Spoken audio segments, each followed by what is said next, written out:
தாய் வீடு ஜனவரி 2026. 6 கட்டளைகள். எழுதியவர் குமார் புனிதவேல். வாசிப்பவர் கீதா சத்யகுமார். சுந்தரம் மாமா மரித்தபோது அவருக்கு வயது 96. முதியோர் வசிக்கும் தொடர்மாடி கட்டடத்தின் உயர் மாடியில் தனியாகத்தான் வசித்து வந்தார். மரணச் சடங்குகள் முடிந்த பின் அங்கு அவர் விட்டு சென்றவற்றை சல்வேஷன் ஆர்மி அமைப்பிற்கு கொடுக்கும் பொறுப்பு என்னிடம் விழுந்தது. அந்த அபார்ட்மெண்ட் சென்று பார்த்த வேளை எனக்கு பெரும் ஆச்சரியமான அறிவுரை 6 இருந்தது. அவர் வதித்த இடத்தில் தனி அறைகள் இல்லை. ஒரு கரையில் மலசல அறை, அதைவிட ஒரு பெரும் அறை கொண்டதுதான் அவர் வசித்த அறையின் அமைப்பு. அந்த அறையின் ஒரு கரையில் சமையல், மறுகரையில் கட்டில், யாரும் வந்தால் இருக்க 4 கதிரைகள், சமையற்கட்டில்தான் சாப்பாடு. அந்த அறையின் சுவற்றில் ஒரு பெரும் அதிசயம் எனக்கு காத்திருந்தது. ஆமாம், அது ஒரு படமோ அல்லது சிலையோ அல்ல. 6 வசனங்களை சுந்தரம் மாமா தன் கைப்பட எழுதியிருந்தார். அவை பெரும் சிக்கலான மருத்துவ அறிவுரையோ அல்லது விஞ்ஞான கண்டுபிடிப்போ அல்ல. அந்த இரகசிய வசனம் அவரது 80வது வயதில் அந்த சுவரில் சிவப்பு நிற சாக்கட்டியால் எழுதியிருந்தார். அந்த 6 வசனமும் நீங்கள் 60, 70 அல்லது 80 ஆக இருப்பினும் உங்கள் வாழ்க்கைக்கு வழிகாட்டியாக அமையும் வழி தெரிந்தால் பயணம் சிறப்பாக அமையும் என்பதால் அதனை உங்களுடன் பகிர்ந்து கொள்கிறேன். வாருங்கள், ஒவ்வொன்றாக பார்ப்போம். ஆறுதலாக நடவுங்கள், நாள்தோறும் நடவுங்கள். கால்கள் வயது காரணமாக வலு இழக்கும் வேளையிலும் சுவரை பிடித்து கொண்டாயினும் நடப்பதை நிறுத்துவது தவறாகும்.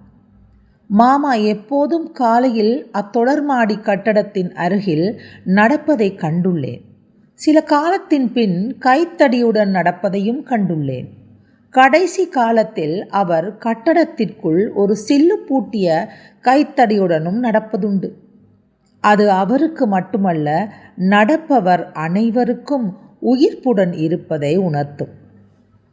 கதைப்பதற்கு ஒருவராவது வைத்திருங்கள். எவ்வளவு உண்மையான விடயம்! மனிதர்களான நாம் எல்லாரும் குரங்கிலிருந்து பரிணாம மாற்றம் ஏற்பட்டு வந்தவர்களே. நாம் கூட்டாக வாழும் தன்மை உடையவர்கள். எம்மில் யாரையாவது தண்டிக்க வேண்டுமானால் எம்மை தனிமைப்படுத்துவதுதான் தண்டனை. நாம் எம்மை தண்டிக்கலாமா? எனவே தொடர்புகளை வைத்திருப்பது மாமா சொன்னது போல் மிகவும் அவசியமானதே. அதிலும் வயது ஏற ஏற நண்பர்கள் குறைந்து கொண்டே போவார்கள். எனவே கட்டாயம் கதைப்பதற்கு நண்பர் ஒருவரையாவது வைத்திருப்பது அவசியம் என்பது சிறந்த அறிவுரை. நேராக சந்திக்க முடியாவிடினும் தொலைபேசியை பாவிக்கலாம் அல்லவா? எனவே சுந்தரம் மாமா சொன்னது போல் கதைக்க ஒரு நண்பரை வைத்திருங்கள். கடந்த காலத்தை பற்றி குறை சொல்லாதீர்கள். எல்லோரையும் போல் அவருக்கும் பல பின்னடைவுகள் வரத்தான் செய்தன. ஆனால் அவை அவரை ஆதிக்கம் செய்ய அவர் விடவில்லை. அந்த இழப்புகளை கவனம் செலுத்தாமல் மனதை தேற்றிக்கொண்டு இப்போ எப்படி மகிழ்ச்சியாக இருக்கலாம் என்பதில் முழு கவனத்தையும் செலுத்தினார். அவர் பெரும்பாலும் சொல்லுவது உண்டு, நேற்று என்பது செல்லா காசு, நாளை என்பது உறுதி கடிதம், ஆனால் இன்று என்பது கையில் உள்ள பணம். இது எவ்வளவு உண்மை! கையில் உள்ள பணத்தை செலவு செய்து கொண்டு அடுத்த மந்திரத்தை பார்ப்போம். ஒவ்வொரு நாளும் ஏதாவது ஒன்றை இன்னொருவருடன் பகிரவும். இதனை பார்க்கும் போதுதான் ஞாபகத்திற்கு வருகிறது, சுந்தரம் மாமா என்னை காணும் வேளைகளில் டொஃபி, இனிப்பு, புத்தகம் இதில் ஏதாவது ஒன்றை தருவார். பெரும் பணக்காரர் அல்ல அவர். ஆனால் தன்னிடம் உள்ள ஏதாவது ஒன்றை பகிர்ந்து கொள்ளாவிட்டால் அவருக்கு விடியாது.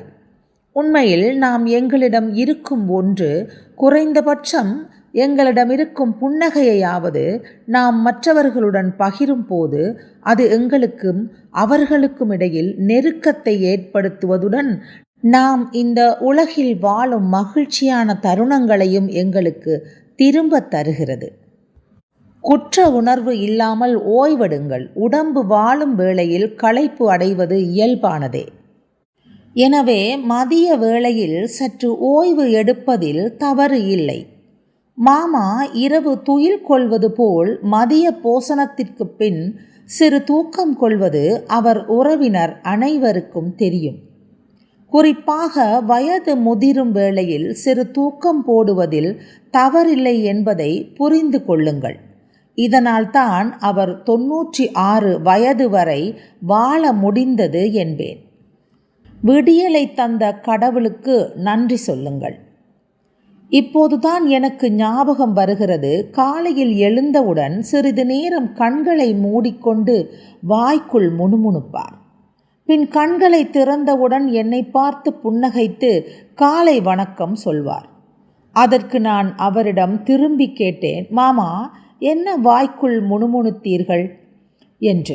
அதற்கு அவர் சொன்ன பதில், ஒவ்வொரு சூரிய உதயமும் ஒரு புதிய நாளின் ஆரம்பம். அதற்கு நன்றி சொல்ல வேண்டும் அல்லவா? அதனால்தான் அந்த புது நாளை தந்தவனுக்கு நன்றி சொல்கிறேன் என்றார். இன்று அவர் இல்லாது இருக்கலாம். ஆனால் அவர் எமக்கு வாழ வழி சொல்லியுள்ளார். அதனை உங்களுடன் பகிர்ந்து கொள்கின்றேன். நீங்கள் 60, 70 அல்லது 80 வயதுடையவராக இருக்கலாம். ஆனால் அவர் விட்டு சென்றுள்ள இந்த வாசகங்கள் உங்களுக்கு உதவும் என நான் நம்புகிறேன். நீங்களும் இதை பின்பற்றி பயனடைய வேண்டும் என விரும்புகிறேன். வாழ்க நெடும் வாழ்க்கை. நன்றி.